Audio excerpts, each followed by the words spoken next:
Welcome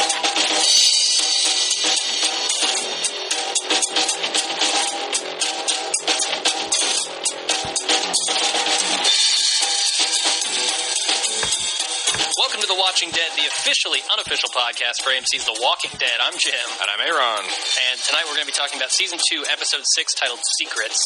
Before we do that, I want to pimp the awesome intro music that we just heard there. That's my brother's band called MyStereoana.com, called MyStereoana. You can find them at MyStereoanamusic.com. And the whole 4-minute theme song is up on the site. We also have a link in our show notes, so check that out. Pretty rockin'. Yeah, it's pretty cool. I like it. You know what else is pretty rockin'? The news for this week. I was going to say this week's episode. Oh, yeah. I like it. Yeah, I actually like this one a lot better than I've liked the I'm actually concerned because our feedback was pretty damn mixed. Really? I'm afraid that we might hurt our credibility somewhat by saying we like the show because I have a very defensible position on this show, I think. I think that there are very good reasons. Well, here's the thing. I think that the show's gotten a little bit better and my expectations have lowered. And we finally got converged.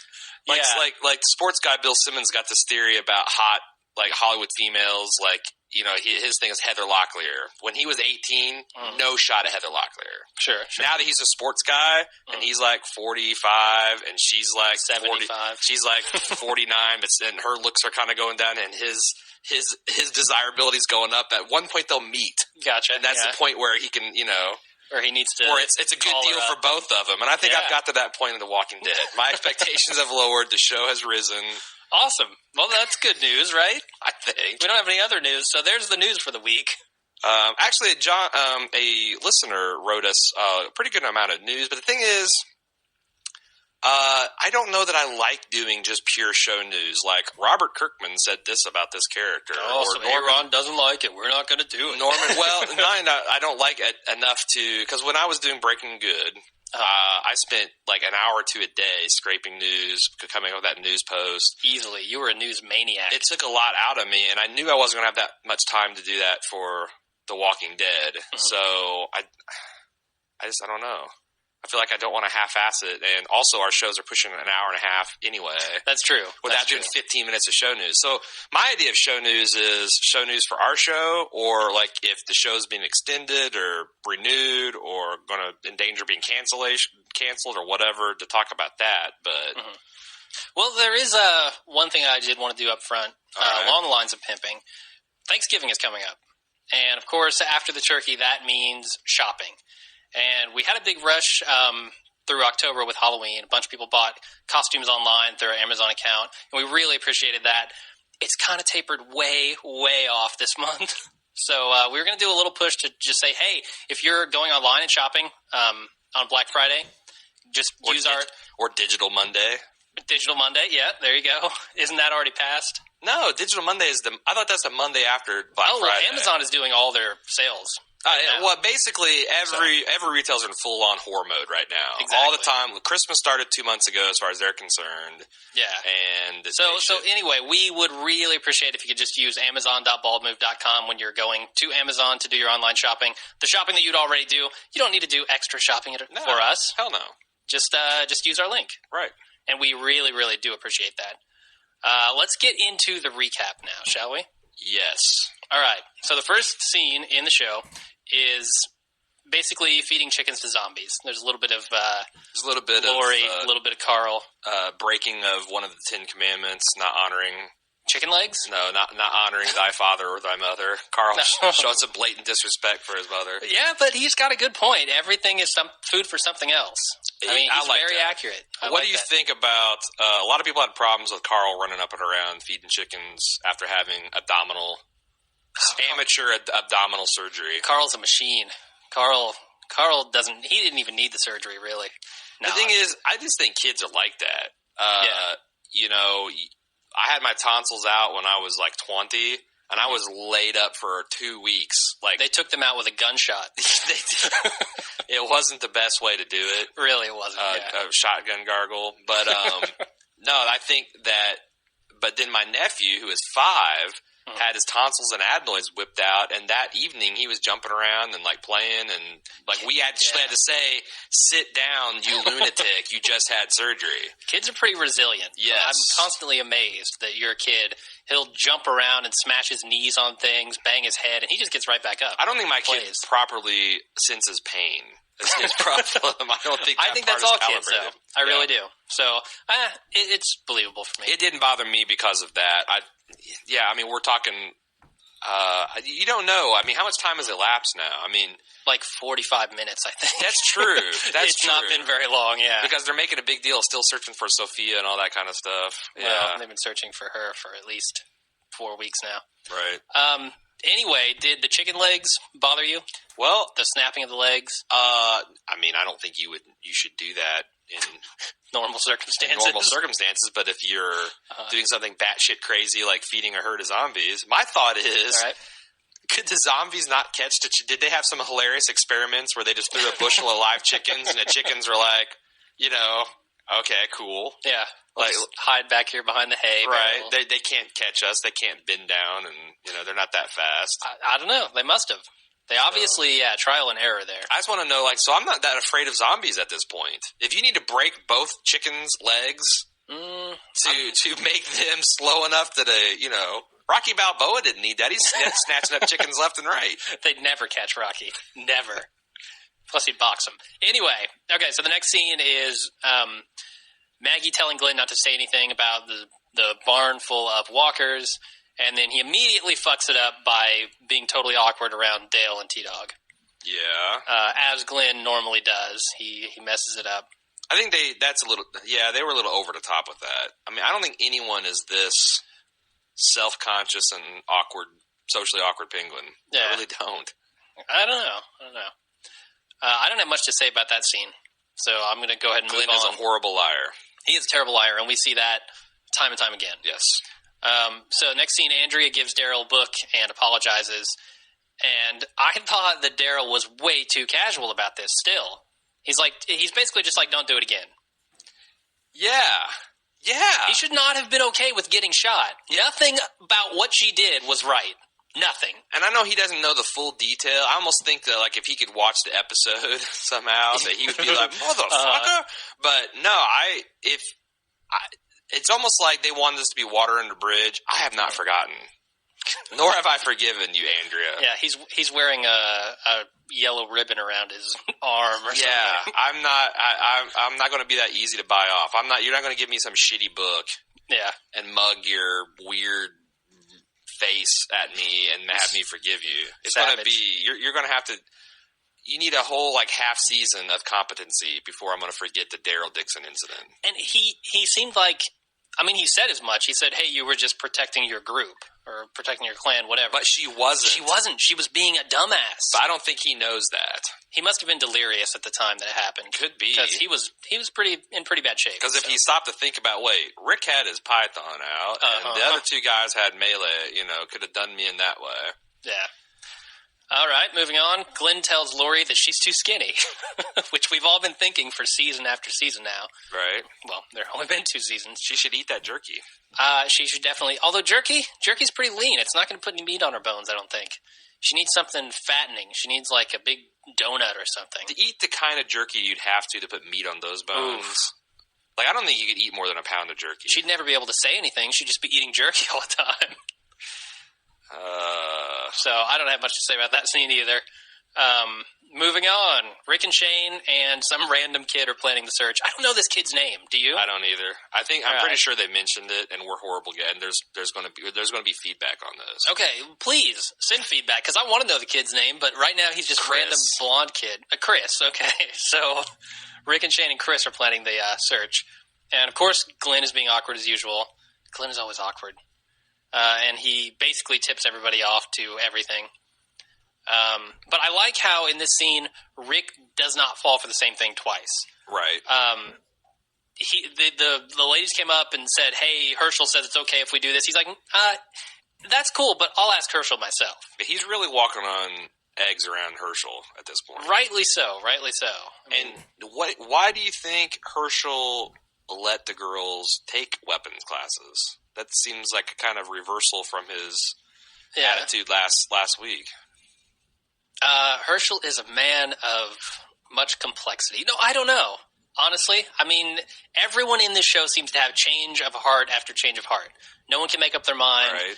Everybody has no clue what to do. So, how many guns do you think are on Herschel's farm if he kicked the survivors out and they took all their guns with them? I mean, Otis had a rifle. That's the only gun I've seen them have. I think that's the only one they had. Yeah. Really? It's got to be. Did one of the girls say that Otis was the only one that knew how to shoot? No, play guitar. No, in this episode, I think when they were coming up and explaining they want to learn how to shoot, I thought one of them said Otis was the only one. It might be, because he was out hunting, so presumably he's the guy who does that thing. You'd think Chris would be out there with him if he knew how to hunt. Yeah. Chris. Okay, anyway, let's move on. Next scene, Carl wants to basically learn how to shoot, and he already has a gun. He goes up to Shane and he says, hey, I want to learn how to shoot. And he shows him, I've got a gun. Right. Shane doesn't like that. Right. Shane snatches it away and gives it to Lori, and there's a big confrontation. Impressive gun spotting by Shane. I thought cops only did that when they think you were carrying marijuana. Oh, yeah? Yeah, it's like, what's that bulge in your pocket? Like the whole being able to spot a gun poking out of the coat. I didn't know that you could actually do that. Yeah, so Shane does it. So Lori's position entirely is, I don't want my kid walking around with a gun. Yeah. Does that I mean, that's a very common sentiment for many women to express. Mm-hmm. But doesn't it seem out of place in a zombie apocalypse? Like, what's more likely? Your son is going to shoot himself with a gun. Like, I understand people right now are like, you're more likely to shoot yourself than you are to shoot an assailant. Mm-hmm. But if 95% of the population are zombies, doesn't that math change just a bit? I think so. And Rick rightly points that out. He's like, hey, there are creatures running around. There are walkers everywhere. He needs to be protected. He also makes the point that Shane has taught people younger than Carl. And I think that's something we see even today. People out on farms in the country, they learn how to shoot young. I was taught to shoot at 8. Right? So there is totally room for Carl at, 12? Is that how old he is? Well, in the comics, he's like 7. Oh, he's way older. He looks way older than 7. I don't know what they're trying to... I thought he's like in the 10 Maybe to 12 10. range. Mm-hmm. But yeah, he could definitely... And my thing is, like, what's the worst that can happen? He accidentally shoots himself in the foot or other extremity. That is something that you can recover from. He gets bit by a zombie, it's over. Or he accidentally shoots someone else. I guess. But of course, they wouldn't kick him out of the group because we've seen that happen already. Andrea. It's not such a big deal. Yeah, right. No, don't worry. Just don't let it happen again. Just slap on the wrist. Shoot T-Dog in the shoulder. He's apparently Wolverine because he can heal from any injury. Oh, yeah.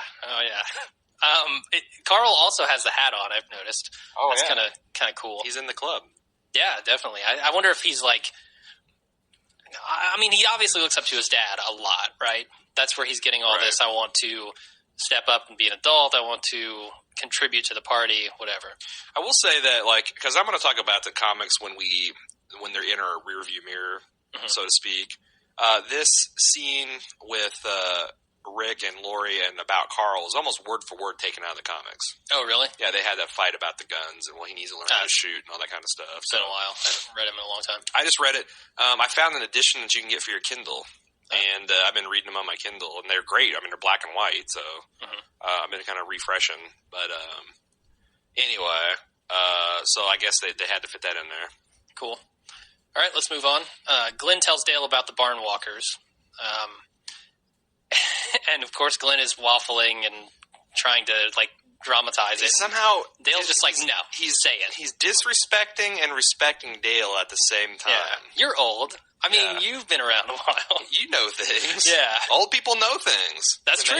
Yeah, and Dale seems to know a lot about what's going on in this camp.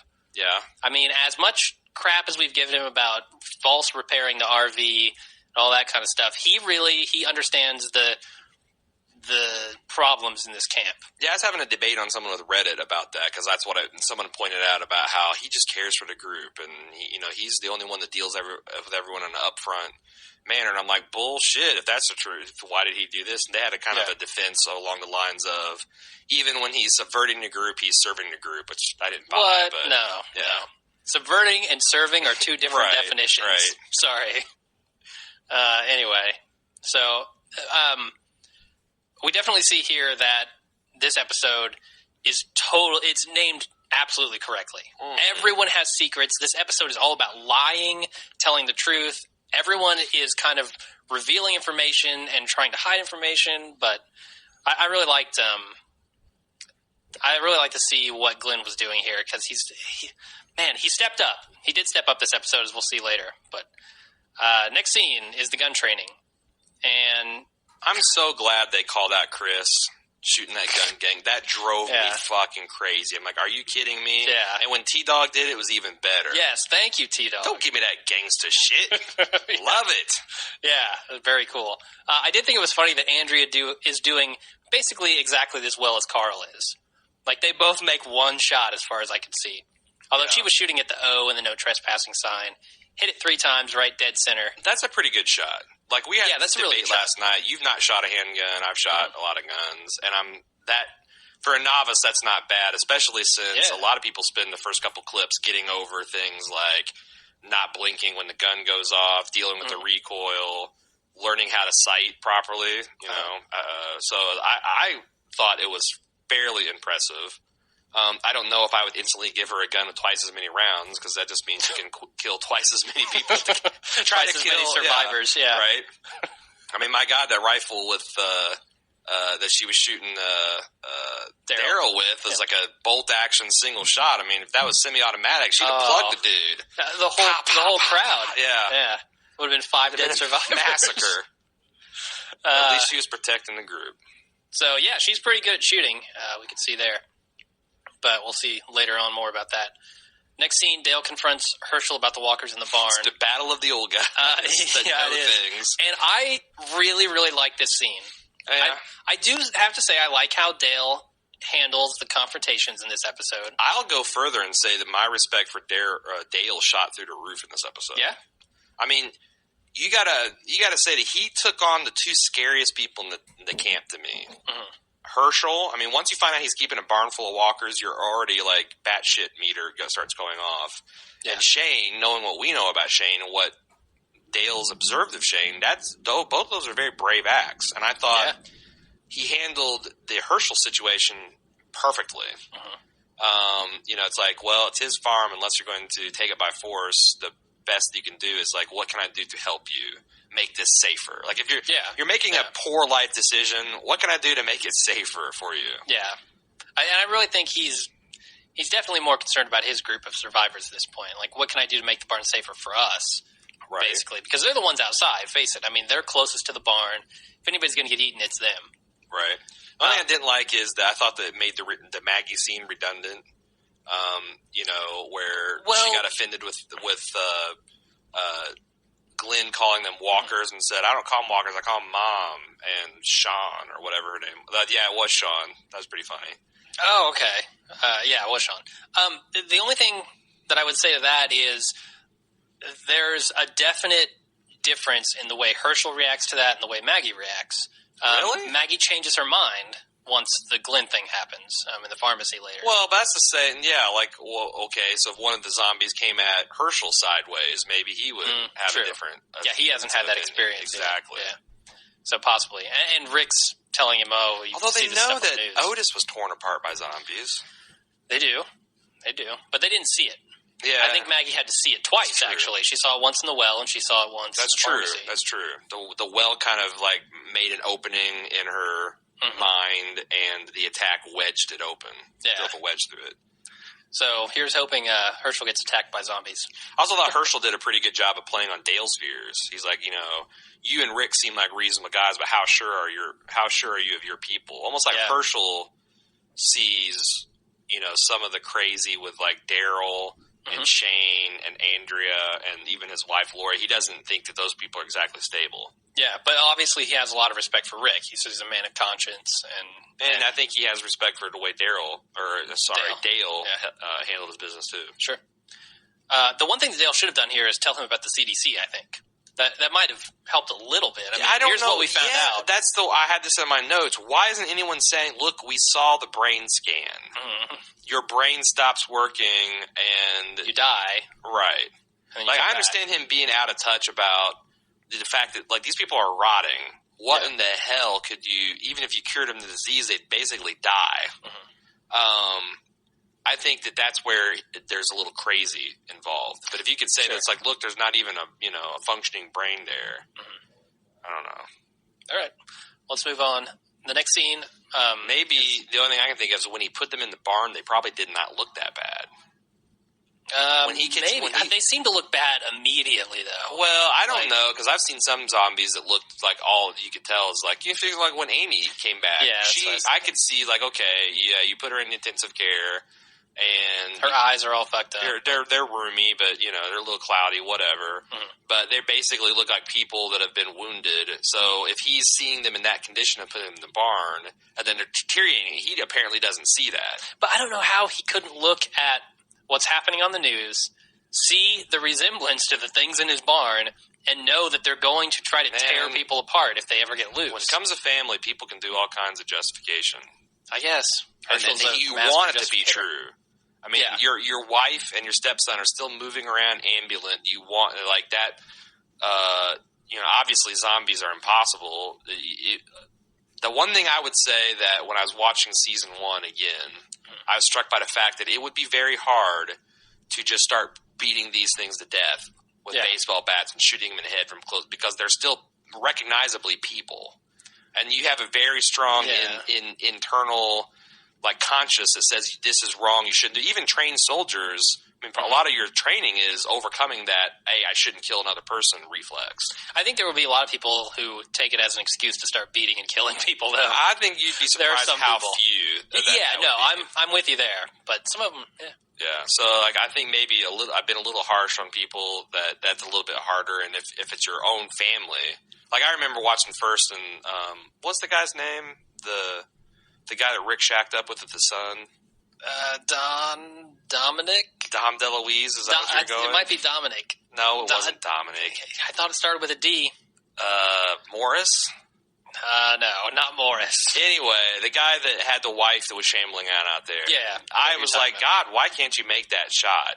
But when I watched it again, I'm like, boy, that would be tough. Especially since she wasn't that far gone. Okay. She's looking good in that nightgown. All right. Sure. Little sunken face. Who hasn't woken up next to that? She hasn't got her face on yet. Moving on. All right. Lori is thanking Herschel for fixing Carl, but Herschel still wants him to leave, and Lori's a little shocked by that. She can't believe that after all of this and knowing what's going on out there that Herschel wants him to leave. I'm kind of with Lori here. Herschel, what are you doing to this group? I mean, he's sticking to his guns, but I don't know why. I mean, he sees the couple wild element, but why doesn't he? There's got to be some solution to that, you know? I don't know. I said, like, there's a lot of and I'm not going to get in this debate, but except for to draw a comparison. A lot of people brought up, like, pro-choice, pro-life in conjunction with this episode, and I'm going to touch on that here in a minute. But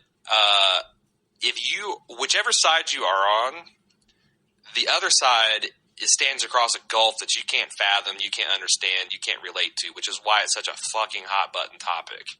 Yeah. You know, one people are killing babies, the other people are exercising a right over their own body. How can you reconcile that?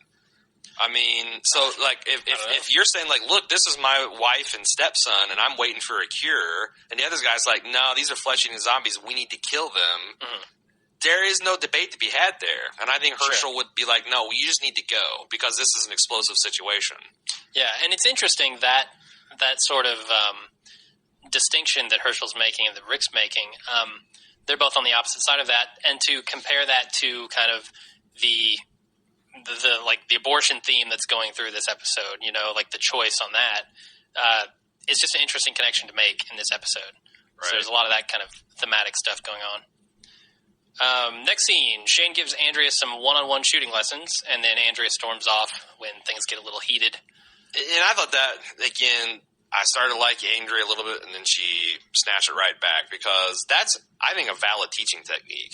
Yeah. If you're doing advanced firearms training, I've heard of people, like, lighting firecrackers behind a person and then screaming, as they're going off, screaming, there's your target, there's your target. I mean... Have you heard of any instructors getting shot? Because that's what I would be worried about happening. Maybe. I don't know. But I just think that, like, and we see later on in the episode, she did choke. Like, you have to, if someone just mentioning your dead sister, if saying that log is the zombie that killed your dead sister doesn't make you focus up and shoot it and makes you just turn into bitch face mode, I have a problem with that. Okay. All right. Well, nothing else. Especially since her reaction is to storm off and walk down a road alone. Yeah, that was pretty dumb. God Pretty damn, dumb, this Andrea. woman. She does have a gun with her, but apparently she's unable to kill anything. But there's a lot of discussion on Reddit right now about the Redditors being misogynist, and God knows there's a lot of misogynist Redditors, but I think that the show people are somewhat misogynist. The way they depict the women in the show making consistently bad, over-emotional, non-logical decisions. Well, before you go too far into that thought, this episode was written by a woman. I don't know her name, but okay, and I'm not going to try to defend that, but I'm just going to say this episode was written by a woman. So, and there's a couple of weird things. That's one weird thing that makes me kind of step back and say, whoa, that was written by a woman. The pills, which we'll talk about later, is also another really weird thing. Yeah. To have written by a woman. But we'll get into that later, I'm sure. The woman that wrote this episode is a gender traitor. Yeah. Ladies, okay. you need to rise up. Find her with pitchforks and torches. Awesome. All right. Man, is she a hypocrite. Man, because she's like, how long have you known we weren't going to be able to stay on the farm? Right. And I will get to this, but I am so fucking glad that Rick called her out. Right. At the end of this episode. How long have you known? Yeah, he didn't know. I don't think he called her out strong enough, honestly. Yeah. And, she's like just putting the screws to him. And I also love that, this happens a lot in relationships when there's something that needs to be fixed. The other person can't, and the other person's like, you're right, this needs to happen. The other person can't let up. And I thought, Lori, that's a lot. The Lori just kept on, was like, this is so important to us. And Rick's like, I know, I'm going to fix this. Well, if we can't survive out there, I know I'm going to fix. Like, are you trying to make him crazier, more once he says, I know, I'll deal with it. Yeah, give him a chance to deal with it, or maybe volunteer on how you can help him, or if there's a way that you can, deal with. I think she did volunteer to talk to Herschel, didn't she? About it. And Rick kind of blew her off. Can't remember. But I don't. There's a. But regardless of whether she did, she has shown time and time again that she can't make a decision. Like, she's constantly waffling on what to do. What do we do? Yeah, it's almost like she's the devil that's on Rick's shoulder. Yeah, we should just let Carl die. We should just not have this baby. Yeah, well, we talked about the dichotomy with Shane and Rick and what's his name, Daryl. Yeah, we talked about that last episode. Right. So. I don't know. This scene just kind of annoyed me because I knew she was being a hypocrite with the pregnancy stuff. And we all did as an audience. Exactly. But that's the theme. I think this whole theme was about the deception and coming clean and wiping the slates and figuring out secrets. Definitely. Next scene is Shane chasing down Andrea to apologize. He drives the car down the road and finds her eaten by zombies, of course. No, she's A-okay, strolling down the road. I guess she did have a weapon. She did, but she couldn't hit anything with it. Speaking of weapons, we kind of glossed over this. Did you have a problem with the gun range? I know you actually said when we were watching it, you're like, what? They're just popping off caps like they're going out like it's the 4th of July. Isn't this going to bring all kinds of zombies? And I said they at least made mention of this in the last episode where it's like they're finding a place that's way off and remote. Yeah. So if zombies were attracted, they wouldn't be attracted to the farm. They'd be attracted, and they made mention of the fact that it's a long walk. And plus, they all have guns. That's also a scene that's right out of the book, too. Oh, is the comic book where they're like, well, yes, this has a potential to attract zombies, but we need the gun training. They didn't even mention it in the show. No, they didn't. A little weird. They did make it clear that it's like a pretty far distance. They did do that, yeah. I didn't really have too big of a problem. I don't need much. I just need the writers to at least make a wave that say, hey, we've thought of this. Yeah. To make my suspension of disbelief okay. If they were just like some random scene, pop, pop, pop, pop, pop, I'd be like, what the fuck? But since they at least acknowledged that and kind of showed that there's some spatial distance, I was okay. Yeah. Are you okay with the quantity of bullets that they were using at that range? Well, you might want to conserve a little bit of ammunition, Well, where are they? In case you need it. Because in the book, they raided a gun store and got a shopping cart full of bullets. So it's like, okay, that's a lot of bullets. But we don't see that in the show. No. So where do they get all the bullets? Did Rick just get them all from the police station, and that's what they've been using the entire time? I don't know. I mean, because he did have a big duffel bag full of guns, but man, full of bullets too. Because they were shooting a lot. Weapons at a pretty good clip. And that to me says that they have exponentially more ammunition than they're using. Yeah, because you wouldn't use 90% of your bullets in target practice. No way. Yeah. You'd use 10%. Yeah, or maybe half. Because you're not stretching it. You're not really going to shoot a lot during a zombie attack, I wouldn't think. That's true, yeah. So it's better to make the ones you shoot count. Yeah, a little bit of a problem with that, but I'll let it go. Anyway. Next scene, Dale tells Lori that he knows she's pregnant, and she tells him about Shane. Of course, Dale coming in being super Dale again. Lori's hair smelled so bad that she threw up. Yeah. I thought that was pretty interesting. Yeah. I think that's an accurate depiction. Well, her hair smelled She's like, my God, what is that smell? She grabbed her hair. Oh, my God, that's me. And then started retching. Yep. I don't know that it worked out that way. And this girl got pregnant. I do want to know how Lori is so sure that it's Rick's kid. Because doesn't the timing line up to where she could be having Shane's kind of kid? mention that? And I think it's kind of wishful thinking. Like, what do you mean they mentioned it? Because she said Tim mentioned it. No, Lori says flat out it's Rick's. She has no doubt, zero. And I don't know how she can be so sure about that. Well, I just think that I read that as she just wants it to be Rick's. I mean, she's surely thought of the timing. But nobody questions it. Not even Rick questions it in this episode. Well, when she tells him. Rick's trying to get over it. I mean, Rick is in full-blown bygones mode. Yeah, but are you going to instantly get over the fact that your wife is having another man's child? I think you have to.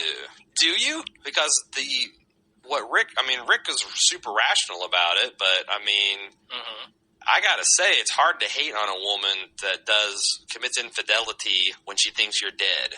Absolutely. That's one of the plots of Homefront, which, I've been reading a little bit about, is that, spoiler alert, but this guy is taken as a prisoner of war and he's gone for years and years and years. Everyone thinks he's dead. Comes home and his wife is shacked up with his best friend. Yeah, and I mean, Rick happens. Rick was gone for hours. So. Just like in, that movie about the desert island with Tom Hanks. With Wilson. I don't remember the name of it. Castaway. Yeah, same scenario. I mean, that shit happens all the time. And it sucks if you're the survivor that comes back to it, but it's an entirely normal reaction. A lot of times your widow ends up with a family friend because he was the one that was there for her. It's a little different when you're gone for 12 years as opposed to being gone for a day and a half. Add a zombie apocalypse to the equation. I don't.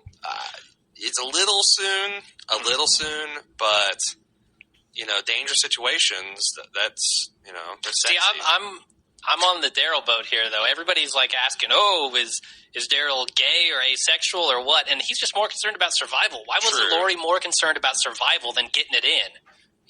Well, I mean, I think she needs a little bit of attention. Well, she's probably looking for a protector for Carl at that point, too.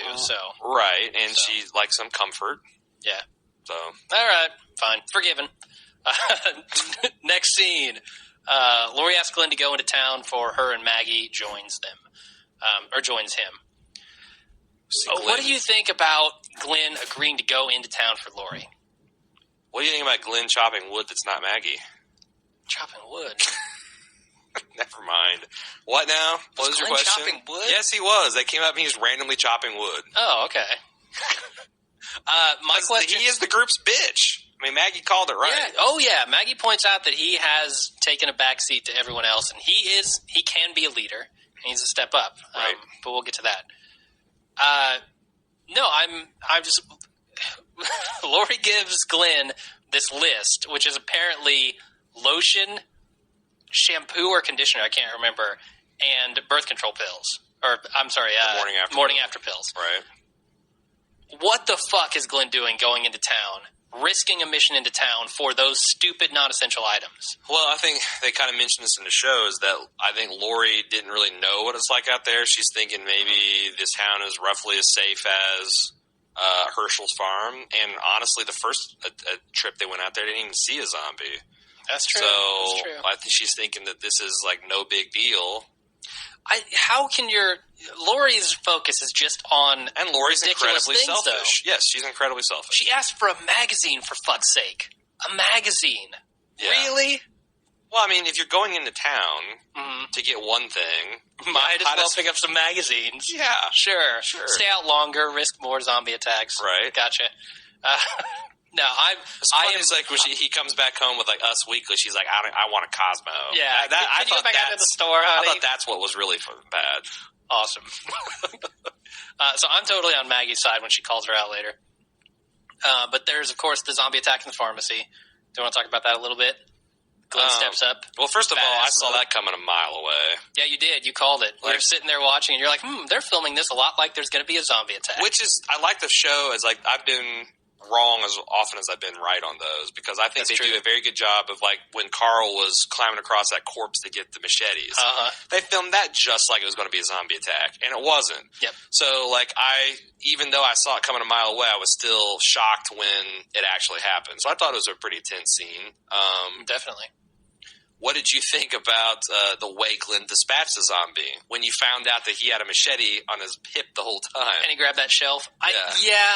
I can kind of excuse that because he's not thinking there. He's just thinking, oh my God, something is attacking Maggie. He's acting. I need to dispatch it, and I'm just going to grab whatever I can here. And also, maybe he was thinking, I don't want to get that close to a zombie. I want to have a little bit of range on this weapon. Yeah. So, I didn't have a problem with that. Right. But then in the next scene, Shane and Andrea arrive at the housing development and begin to search. This is kind of a short scene, and they're basically just saying, hey, let's go leave the car here, which I thought, this is a terrible idea. They're going to leave the car there, walk to the far end, as far away from the car as they can get. Spoiler alert, this is going to be on the survival review. And start heading back searching. That's the best way to get blocked from your exit. That's something you do if you're like a Mormon or a Jehovah's Witness canvassing a neighborhood with pamphlets with your Bible tracts. That's not something you do in the goddamn zombie apocalypse. Exactly. And Shane should know better. Shane is the survivor guy now. What is he doing? I think the only reason they did that is so they have a kind of a false climax at the end where there was a little bit of tension about, because if they just done it house by house with a car in a driveway, there'd be no tension at all. It's like, okay, get in a car, drive away. Yeah. All right. Well, so then Maggie goes to comfort Lori. Confront, you mean? Or confront, yeah, not comfort. I don't think there was much comfort given on it. There was no comfort here. I think she rightly calls Lori out. Yes. Seriously, lotion in a magazine. The proper response to that is go fuck yourself. Like, this list is not valid. Yes. Take this list and read it like it was a magazine. Right. And the other thing is that she was kind of mad at Glenn for not, like, Glenn should have said that. Yeah. Glenn said, birth control pills and lotion. Man, go fuck yourself. But she was mad at him for not standing up and being a man. She's mad at Lori for risking her lives over what she found out was bullshit. And a lot of that, there was a couple of people giving us feedback didn't like that. But I actually thought if you take into account that she really is growing to have affection for Glenn. Yeah, absolutely. That was scary, on a personal level about being afraid for herself and also be afraid for Glenn. That, like, what if he'd been bitten in a well? What if he'd been bitten saving her? Could she live with that? She's having feelings for this guy. Yeah, and that goes right into the next scene where I'm defending the show. I feel like I need to take a shower, honestly. That goes right into the next scene where she gives him advice and says, hey, for a smart guy, you're really confused here. You clearly have leadership skills. You just need to exercise them. Just call Glenn smart. No, Maggie did. She's a racist. Oh, Jesus. We're not going into that. All right. Next scene. Or actually, did you have anything to say about their conversation, Maggie and Glenn? No. No? Okay. Then we'll move on to Shane and Andrea running into Treble in suburbia. They get attacked by zombies. They go into this house first of all, and it looks like it's been all barricaded up, and the zombies busted through anyway. Yeah, what the hell happened in that house? Because I've got a theory. There's people on fire. I've got a theory. Okay. Here's what happened. The zombies busted in through the garage. Mm-hmm. They barricaded that garage door. Right. And they threw Molotovs in the garage. Oh, so those were zombies that burnt to death. Exactly. Wouldn't they still be moving around, though? Or did the heat kill their brain? I think the heat kills it. I think fire also kills zombies. I don't know about in this universe, but in most of the zombie universes they do. Yeah, you'd think that you'd raise the brain's temperature high enough it would kill it like anything else. Sure. So, all right, I'll buy that. Because I was wondering, I'm like, what the? Because there was just weird shit in that house. Yeah, there was. And the hole in the wall. My theory with that is they were fighting off the zombies in the garage. Uh-huh. One of them got through, busted through the wall, and ate the people inside. I don't buy a zombie busting through drywall. Really? Yeah. They would have to. I could bust through drywall. Yeah, you could, but you know that you can. Sure. Also, I kind of like to see you do it. That'd be fun. Without a wrecker ball, it's not all that easy. Yeah, I'd have to use my head, I think. I just think that a zombie, they don't know that they can do that. That's so, like, a sturdy door and a sturdy drywall is going to hold off zombies. Maybe they realized they couldn't fend off the zombies in the garage, and they busted out. See, I was thinking maybe that was, like, someone tried to get out and, like, oh, this is the only way. Yeah. So we're like CSI Zombie. Yeah, right. And the trajectory of the drywall breakage. I gotta say, I wasn't super impressed with the way that they turned Andrea into a badass. No, I loved it. Are you surprised? I'll say I love Andrea as a badass. I do She too. looked super badass when she was pulling the trigger and killing those zombies. Mm-hmm. It just seemed to happen maybe too suddenly. Like maybe for not a big enough reason. Like one zombie headshot was all she needed to then. Exactly. And the other problem I had is, and this drives me crazy with every action movie. Here, I'm going to ruin 50% action movies for you listeners. Oh, no. Pay attention to the people that blink when they shoot guns. Because if you're you are not like if you're Tom Cruise and you're emptying a clip and you're blinking every time to fire, you are not a badass. Sure. Andrea freaking blinks so many times when she's shooting that gun. There's no fucking way she can be that accurate. Yeah. All right. But yeah, I had a problem with it. Yeah. But I'm hoping that she will remain a badass and not regress and do something stupid like shoot Daryl. Because again, touching on the comics, that was the thing. They did the whole range, and it's almost word for word that Andrea was the standout. Yeah. And she became a pretty good, proficient marksman from that point forward. I would like to see her be that. And, obviously, I thought they were going for that in the first season when she was so kind of gun crazy. Mm-hmm. And then in season 2, they just kind of reset her character. Yeah. It's like after her sister died and Dale did what he did. Is she good with a gun or not? Yeah. So. You know who's good with a gun? Who? Shane is good with a gun. Did you see him whip out that pistol and just destroy that log? Headshot. Oh, plus he was just headshotting zombies left and right. Headshot machine. Yeah, he's good with a weapon. I like the fact that they made him a pistol instructor because my friend who's a cop is also a shooting instructor, and I was kind of like skeptical of that claim. Mm-hmm. But boy, God, I went shooting with him a couple weeks ago, and we were shooting pumpkins because, well, it's Halloween and they're cheap as hell. Yeah. He was headshotting that pumpkin from 50 yards away with his sidearm. Whoa! Like, I was impressed, and not like taking care, just kind of whipping it out and casually plunk, plunk, plunk, and I was like amazed. So, yes, I've seen it first, and of course it wasn't a stress situation, he wasn't being by zombies, but I could almost believe somebody that good exists in the world. Yeah, and Shane has obviously had a lot of training as a police officer. Mm-hmm. They're shooting all the time. So in the next scene, Lori apologizes to Glenn, I think it was, and Glenn tells her to come clean to Rick about the pregnancy. And he also brought her the prenatal vitamins. Yeah, and said, I've got you this, but I also got you this.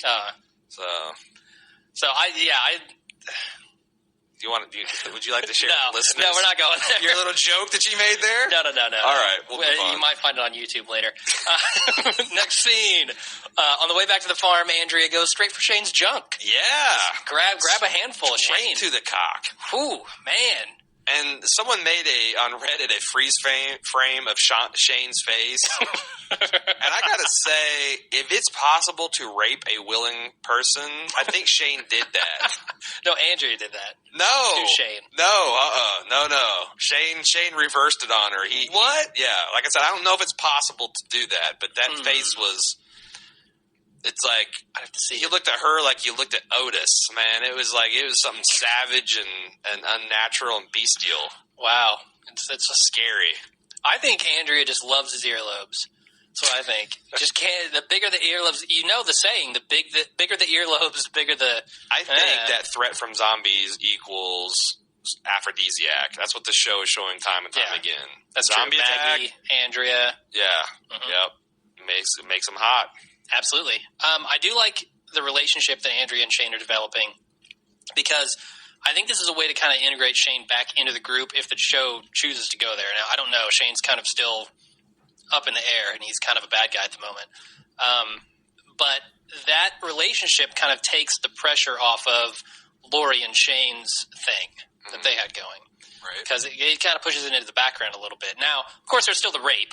That's still there. No characters and no fans seem to acknowledge it, but it's still there. But I like that he's kind of moving his attention away from Lori a little bit. Do you really see? I don't see that. I see it developing. There's a nugget there that he and Andrea are going to connect. I think this thing with Shane and Andrea, I don't know how Andrea views it, but until I see evidence otherwise, this is just Shane getting down with a girl. No, I think Shane and Andrea are very much alike. Yeah, they're both now in this for survival. They don't have anybody else. Shane's out here all alone. Andrea's out there all alone now that Amy's gone. Right. I think they're going to connect. They've got that sort of connection there. Are you going to make an official prediction? Sure, why not? They're going to couple off and do what they do. Grab handfuls of each other all season. Next scene. Lori takes and then untakes the morning after pills. Yeah. That's about all I can say about that. That's all you're going to say about that? Yep. She smelled her hair too. You're not going to mention anything about how morning after pills work or anything like that? Oh, I guess this is a good point. This is a good time to mention it, yeah. So again, I don't want to get into pro-life or pro-choice, but I don't also want people to make informed, stupid decisions based on preconceived notions that this show is foolishly and irresponsibly, in my opinion, conceiving. The morning after pill does not work that way. Mm-hmm. Okay? So if you're a woman and you're comfortable with taking oral contraceptives, birth control pills, you should be ethically comfortable with taking the morning after pill because it uses the exact same mechanism. It's basically just a high dose of that prevents an egg from being I'm not even going to talk about how it works. It works exactly the same way. Yeah. It's not the abortion pill. That's something that you would go to a clinic or to a physician for and to take under medical because it's not a... It doesn't abort the pregnancy. It stops the pregnancy from happening. Taking a bunch of morning after pills would be roughly as effective as taking a half bottle of Tylenol or a half bottle of cough syrup Jack or Daniels. Jumping off out of a tree and inflicting physical harm. All these things are incredibly harmful for your body and have equal chances of aborting a fetus. By the way, if you are going to do an abortion, jumping out of a tree is not a good way to do that. I'm just saying I would not do it that way personally. I don't care if you're pro-life or pro-choice, but if you avoid taking the morning after pill because you think that it's going to abort a baby, you're mistaken. It's wrong. Also, and this show was wrong for promoting that myth. They could have had her doing any kind of thing. They could have had her do a lot of different ways, but without making it explicitly clear that she was taking the morning after pill or the Plan B or whatever. They also give the false impression that it works exactly the same a month or two into a pregnancy as it would immediately after. Point. I know. Yeah, that's why I was saying is like taking a bunch of those would be roughly as effective as taking a half bottle of aspirin. If she took a regular dose of that, after 72 hours of sexual contact, it has no effect. Yep, no effect whatsoever. All right.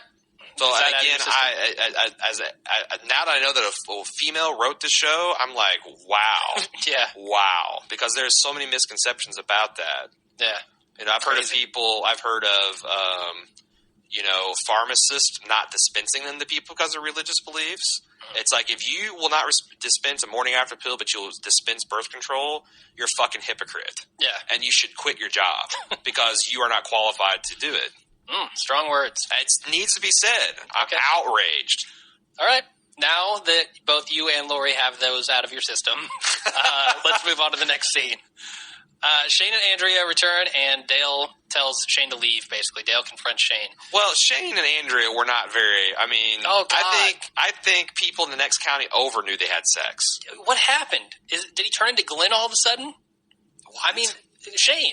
Did Shane turn into Glenn? Glenn totally led on to. Yeah. I mean, come on. Those they had Afternoon Delight written all over their faces. Absolutely. Dale's like, what happened out there? So let me ask you this. How much of that was Dale's genuine concern for the group and for Andrea in particular, shacking up with a, homicidal maniac? How much of it was his jealousy? And how much of it was just, the fears that Herschel kind of played on about how sure are you of the group? I'm going to say it's mostly about Andrea at that point. Really? Because of you don't think it's jealousy? Because I've said for several episodes now that that's what I'm saying. Okay, it's about Andrea. It's about Shane and Andrea hooking up. But he could in a non-sexual way care about Andrea. Like, I don't want to see. Oh, I got like if I saw one of my girlfriends, not like I'm having sex with girlfriends, but one of girlfriends shacking up with a psycho. Yeah. I could take him away and be like, look, you need to piss off because I care about this person. You're bad news. Yeah, I gotcha. And not be cock blocking him. For some reason, my brain goes to Dale and Andrea have a thing, like a romantic sexual thing. Sure. Which may or may not be true. I don't know that we've actually seen any of that in the show, have we? No, I think that it might have been hinted at. I've gotten some hints, yeah. Okay. That Dale, I don't think Andrew feels that way towards him, but I think he feels that way towards Andrew. Well, let's put it this way: Dale wasn't staying at the CDC for what's her name? Yeah, who was Carol in like two scenes. We already have a Carol. She was in like 2 scenes in season 1. I can't remember her name. Right. But he wasn't staying there for her; he was staying there for Andrea. Shit, yeah, so there's some sort of connection there. I think it was like 60% for like jealousy. Okay. Jealousy for Shane.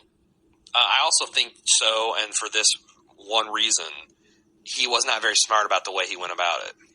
Like, contrast him confronting with the unstable Shane with him confronting, with Herschel. He basically, going at Shane the way he did is roughly as smart as blackmailing Batman. The way he went about it. Like, contrast him confronting with the unstable Shane with him confronting, with Herschel. He basically, going at Shane the way he did is roughly as smart as blackmailing Batman. That's a good point. You've got and I liked how Shane called it out. It's like, I killed Otis in cold blood and tried to kill my best friend, who I think is a brother. And what do you think I'm going to do to someone I don't even like? Some old man. That was chilling. That was, and this was a phenomenal scene. That's the first time I've seen the guy. What's his name? The guy John Bernthal. That's the first time I've actually been impressed with the way he delivered something. Really? See, I like him. I like his acting a lot. I thought this was the accent and the lobes getting away from me. Well, okay, there are the lobes, but right. I don't know. I thought the scene was really good.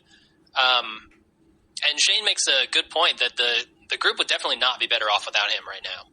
I don't think that him leaving is a good idea. Really? No, because he's the one thinking pragmatically, thinking seriously about how are we going to keep this group alive. I think he's a little too pragmatic, man.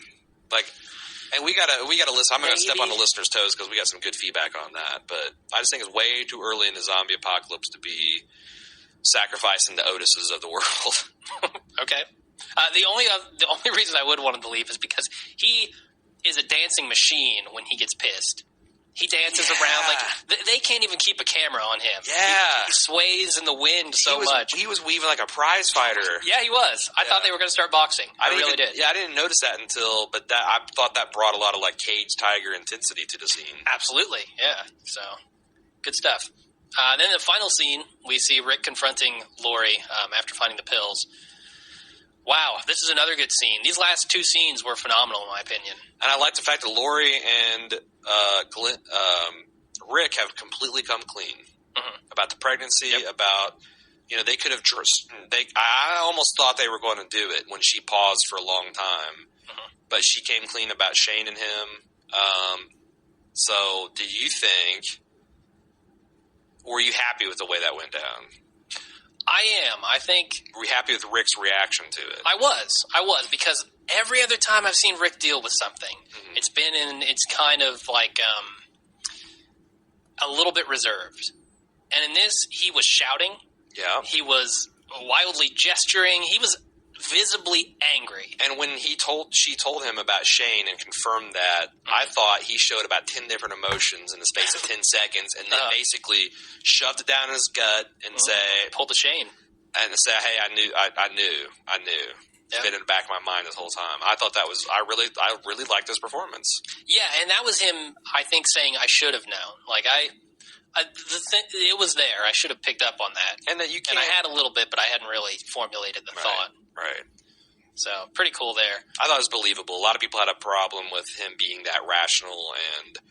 But what is he going to do? Yeah, what other option? He pulls out his gun and shoots her? Yeah, like, it's divorces her. Okay, yeah, if they can find a justice of the peace anywhere, go ahead. I mean, he's judging her on what she's done since, and she hasn't been anything but faithful. Uh-huh. And he hasn't even known how, like, she's fended off a rape and all that other stuff. Yeah. So I was happy with it. And I was totally happy that he called her out on being a hypocrite, too. Kind of, indirectly. He was like, how long have you known? Do you think that Shane and Rick will have some sort of conversation about this? Because that's the next shoe that I want to see drop. Now that Rick knows, is he going to have a conversation and make this good with Shane? Like, look, I know this happened, blah, blah, blah. I forgive you. I think how will Shane take that? I think that does need to happen, but I hope he waits until what I think is going to happen is until Shane and Andrea have a connection or a stronger bond, Okay. Because then I think it will go a lot better than if he tries to pull it out now. Okay. Because no, Andrea's the only one pulling anything out. No, I think it'll go a lot better once his concern is less with Lori and more with Andrea. So just hold off a little longer, Rick. It'll all work out. I did want to talk a little bit about kind of the reset that went on in this episode, because other than Sophia being gone, who we don't care about, and Carol doesn't either. She just like didn't give like any news. No. Oh, okay. Can I make you some sandwich? I mean, she just really is casual about Sophia at this point. I think Carol is playing it like a woman in Carol's position would. Because she's been a battered wife. She's constantly been told what to do, not getting involved in anything. I think she's just waiting for the people in charge to figure this out. To go with the flow. Yeah, I hinted on that a couple episodes, that I think that's a good read for her character as it's being portrayed. I do too, yeah. But I did want to talk about, like, all the secrets are out, like you said. Everybody came clean with Rick. Everybody knows what's up with the barn and Herschel. And they've ended a lot of storylines that weren't going to go anywhere. Like, what's going to happen if Herschel says, sure, you can stay on this farm, no problem. And there aren't walkers in the barn. All we get is one walker every few months. Well, the show is bullshit. Nothing's going to happen. Okay. No one wants to watch that. So I'm glad to see that they're moving things along. They found this housing development, which I hope goes somewhere, Right. So I'm glad they moved it along because it was getting pretty stale, in my opinion. Sure. And hopefully next episode, Sophia is done one way or another. Alive, dead, zombified, I don't care. Right. Come back with Merle, come back parachuting out of a plane. I don't give a shit. Just get this done. If the Sophia plotline goes into season 2.5, I will be officially pissed. Yep. Yeah. That'd be pretty shitty. So overall, I really liked this episode. I thought there was great acting. They moved the story along quite well, and I'm pleased. I'd say that this is an above-average episode of television, and they need to keep it up. Definitely. I'm going to do the Kill of the Week and the Idiot Survivor of the Week. Kill of the Week obviously goes to Glenn for saving the hottest girl on the farm, right? Yeah, plus who would have thought that Glenn would ever get a Kill of the Week? Yeah, he steps it up with a hatchet. I love it. Not just shelving units. That's true, yeah. It's funny because when I used to work at Walmart as a teenager, I used to think, because part of my job was breaking down those gondolas and cleaning them and all that stuff. Sure. And what you don't know is the ones at Walmart anywhere are pretty heavy metal. And on the edges, they got this like jigsaw thing that makes them fit into it. And I always thought, I was like, God damn. If you got caught in the head with one of these things, it would end you. It would end you. And that's the first thing I thought. I was like, oh, yeah, my theory got played out. Awesome. You not fuck with the shelving unit. No. Definitely, yeah. An Idiot Survivor of the Week goes to Herschel for convincing his entire family that the monsters in the barn are still the family. Right. The idiot survivor of the week. Because there actually wasn't a whole lot of idiotic things in this episode, right? Oh. Really? Does the differ. survival master have another take on it? It's going to be, actually, like last episode, it's going to be tough to find some solid ones. Like I said, Andrea walking alone down the road. Starting at the end of the road and leaving the car. So there's a couple but not like the first episode where I had I had to leave things out deliberately. Or last episode with Andrea shooting Daryl. That was a tough one because that was one big one, and 75% of the article was about that. But other than that, I was just making jokes. About Dale post hoc cock blocking Glenn. Yep. If you like that, every Friday at noon, I post a survival review, and it's basically a tongue-in-cheek review of the Survivor. I do make, I think, valid points of when they do their stupid things. But I play it for laughs. But it's really funny. Okay, why don't we do some listener feedback? Okay. Don't seem too enthusiastic. First off, for our next project, I know a lot of people are saying we got even more. Everyone wants us to do Boardwalk Empire. Everyone wants us to do a different show. There are 40 shows on the list. Yeah, there's if I pie chart this out, there's 80% of people want us to do Boardwalk Empire. That's true. Yeah. So I think, my question is, shouldn't we wait till next season to start that? Because we'd be coming in on season 3, basically. I think. Yeah. But we don't want to come in half season. No, it's I think that's a bad way to go. There's some people made some good defenses of how you could do Louie and some other comedy shows. I did want to pimp one more time that Walking Dead Apocalypse fan edit. Fanedit.org. Yeah, go to fanedit.org and check that out because that is really, really a good re-edit of season 1. And an indictment of the pacing because it's only 3 hours and 15 minutes long and there was 6 hours of footage. So. Yeah. So it cleans up a lot of pacing problems. I can't wait to see what he does with this season, honestly. Yeah. Because I think it was not as much good stuff at the core. Mm-hmm. But, through some creative editing, it could have fixed a lot of the problems. Yeah. So check that out if you have time. Let's go into the spoiler section, do not stay with us through this music unless you want to know what happens next episode. Because I've got the whole thing. We're dropping spoiler bombs, so staying back. With that said, until next time, I'm Jim. And I'm Aaron. See you next week.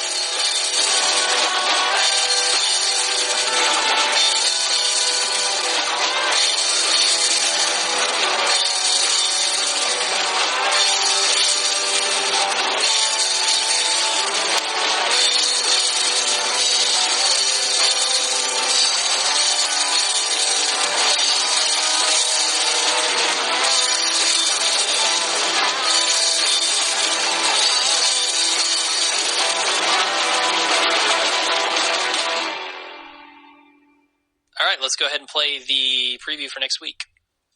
Next week on the mid-season finale of AMC's The Walking Dead. So, barn's full of walkers. What's gonna be, man? Which way does this thing go? We don't know if we're gonna find her, Daryl. Can't lose you, too.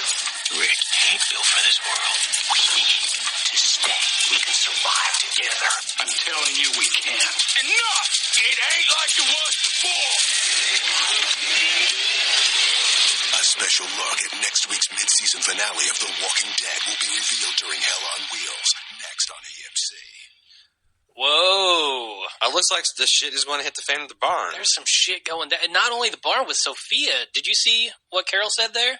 Oh, about the Daryl? Yeah, we don't even know if we're going to find her. I don't want to lose you, too. I think that's her saying, Daryl, stop looking. Stop going out there. You already got hurt once. Well, you could have died. I think it was her basically saying that he shouldn't go out alone because he's been recuperating and everyone said no more solo expeditions. Maybe she's trying to Shanghai him at the beginning of the next episode. I don't know. Well, he's better off alone, as he said. So anyway, the spoilers we're about to talk about are from a blog post and some